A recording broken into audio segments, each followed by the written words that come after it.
Hey, it's Tonya Schulte with the Profit Constructors, where we help you run with the big dogs. Well, we've been talking a lot about labor burden on our blog lately. I'd highly encourage you to check that out at theprofitconstructors.com. But let's talk a little bit about how to use it. Once you've calculated labor burden, the real power comes from actually using it. Today, I'm going to walk you through how burden impacts your job costing, your WIP reporting, and even your cash flow. Step one, let's start with plugging it into your estimates. Most contractors are tempted to just throw in the raw hourly wage for labor when budgeting, let's say $25 an hour. But we both know that's not the real cost.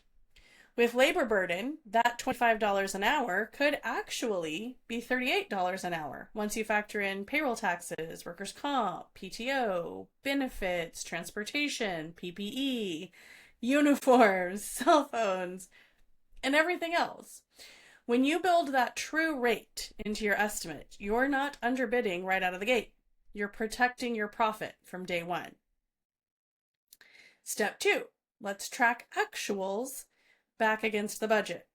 When your crew logs their hours into QuickBooks or Notify, don't just multiply those hours by their wage. Multiply them by the burdened rate.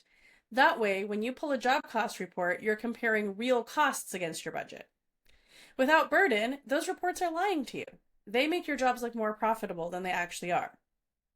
With burden, you finally have a true picture of whether your jobs are hitting the margins that you expect.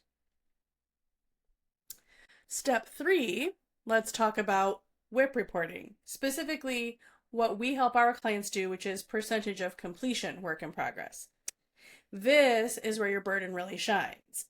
WIP depends on your actual costs to date. And if you're only counting raw wages, your costs are understated, your percentage of completion is off, and your underbilling or overbilling looks completely different from reality. But when you use burdened labor, your WIP aligns with the truth. You know where your jobs really stand, and you can make decisions confidently instead of guessing. And finally, our step four, real burden helps with cash flow. Payroll is often the biggest expense for subcontractors.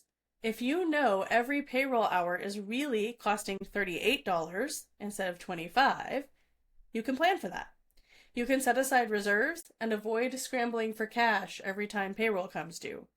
That one shift can make or break a business during tight weeks. So remember, labor burden isn't just a calculation you do once. It's a tool you apply across your estimates, your job costing, your WIP, and your cash flow. It's what keeps your numbers honest and your profits real. If you haven't built burden into your system yet, you're leaving money on the table.